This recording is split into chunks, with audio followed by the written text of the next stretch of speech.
Al de todos.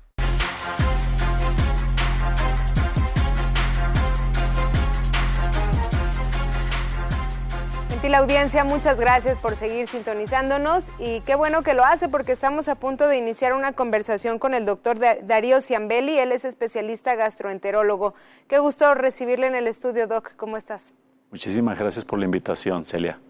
Aquí con el placer de poder platicar con ustedes en relación al tema que nos compete el día de hoy, que es el de reflujo gastroesofágico. Sí, oiga, un tema por el que muchas personas pasamos, el famoso reflujo, sus causas y algunas opciones para mantenerlo a raya o qué mejor curarlo. ¿Qué hay que saber de lo básico del reflujo, Doc? Si tiene cura, si mis hábitos tienen que ver con su control, ¿qué nos dice? Mira, yo empezaría comentándole a la audiencia lo que es el tema de los síntomas. ¿Cómo saber que tengo reflujo? Hay dos características del reflujo, los síntomas típicos y atípicos. Los típicos, que son los que más se presentan, que es la acidez, cuando sientes que sube ácido, regurgitación de alimento, que sientes que sube alimento, y dolor en el pecho. Si tú tienes estos síntomas, muy probablemente tengas el reflujo. Y los atípicos, que es cuando el reflujo sube y afecta también la vía respiratoria superior, se manifiestan con tos, erosiones en los dientes, dolor de garganta, y también episodios de asma, de que te levantas a veces en la noche sin poder respirar adecuadamente. Obviamente cuando hay los típicos y los atípicos juntos, es muy fácil deducir que tal vez tengan relación. Claro. Los típicos pues se conocen de manera común, pero cuando solamente son los atípicos los que te están afectando, es común que el paciente vaya primero con el otorrino, con el neumólogo, con el alergólogo y al final ellos, atendiéndolos, deduzcan que el problema no es de vía respiratoria y ya los manden directamente con el gastro. Sí, ya por descarte. Así Pero es. Entonces estos atípicos es este reflujo que empieza ya a quemar tal cual las vías superiores. A veces te daña de manera severa y a veces no es tanto el daño, pero ya manifiesta los síntomas. Claro. De hecho, este punto que acabas de mencionar es interesante porque en este caso lo clínico no se correlaciona con el problema. Hay gente que tiene muchos síntomas y hacemos estudios y vemos que casi no tienen daño, y hay otras personas que tienen cero problema y cuando manifiestan el problema es cuando tienen alguna complicación porque justamente no tenían tanta sintomatología, no tenían tanta sensibilidad y hasta que fue algo más delicado se dieron cuenta. Entonces a veces claro, la correlación síntomas con daño o con gravedad no es directa, pero si tú tienes estos síntomas sí es muy importante de todas maneras checarte por mínimo que sea, porque de entrada ya implica un riesgo. Algo que quiero hacer mención es que el reflujo no es inofensivo. El no reflujo, es normal tampoco. Sí, ni es normal para que nadie se acostumbre en relación a él, ni es inofensivo. Es decir, si tú lo dejas y te acostumbras a él, conlleva complicaciones. Claro. Estas complicaciones pueden implicar que tu esófago se queme y se cierre y que el alimento ya no baje, o que altere la movilidad del esófago. También el reflujo altera el movimiento del esófago. La comida cuando tú la comes no baja simplemente por gravedad, baja porque el esófago tiene un movimiento. Y el esófago quemado o afectado por el reflujo puede implicar alteración de este movimiento.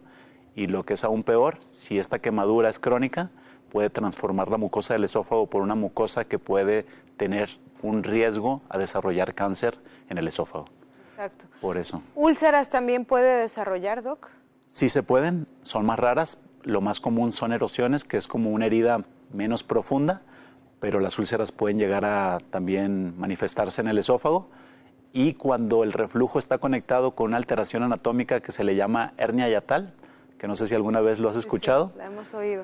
Pero la hernia hiatal está muy correlacionada con el reflujo porque es cuando el estómago, de estar dentro del abdomen, sube un poco por el diafragma. Es un músculo que separa el tórax del abdomen. Y el diafragma tiene un orificio por donde el esófago atraviesa y pasa del tórax al abdomen. Y ya después se une el esófago al estómago. Este orificio que tiene el diafragma, por donde debería de bajar el esófago, en vez de que baje el esófago por ahí, es el estómago el que sube. Y al subir el estómago, eso se llama hernia hiatal, eso condiciona reflujo. Claro. Entonces, una persona que tiene hernia hiatal y tiene un roce constante en esa zona, puede tener una úlcera también. Se llama Cameron, úlcera de Cameron. Entonces, sí se pueden presentar úlceras en estas condiciones. Oiga, Doc, ¿cuáles son las causas? ¿Por qué nos da reflujo? El reflujo, como te menciono, es que suba lo que está en el estómago al esófago. Entonces significa que hay una mala separación entre el esófago y el estómago. Okay.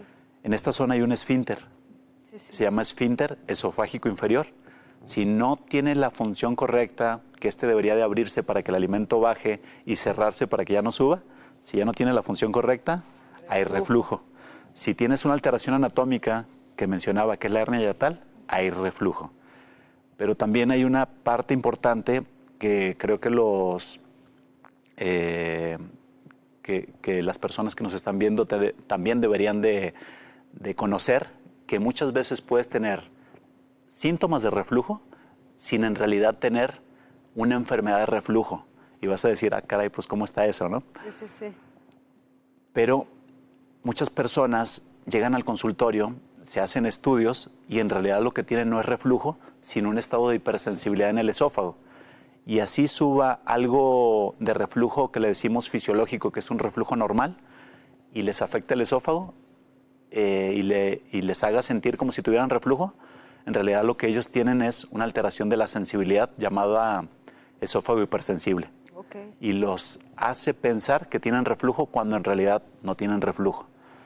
Entonces, en este caso, si hay una mala separación en esta zona y hay tendencia al reflujo, no podemos basarnos exclusivamente en los síntomas y es bueno hacer estudios para confirmar si es que existe realmente la mala separación o establecer que el problema no es entonces el reflujo, sino el trastorno de sensibilidad en el esófago. El esófago. Oh, qué interesante.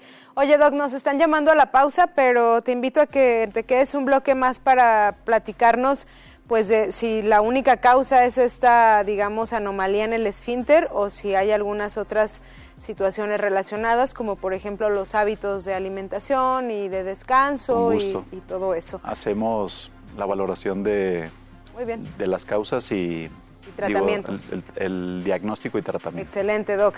Aproveche usted, gentil audiencia, los 2 minutos de corte. Si tiene dudas, aquí está nuestro especialista gastroenterólogo para despejarnos cualquier inquietud respecto al reflujo. Ya regresamos.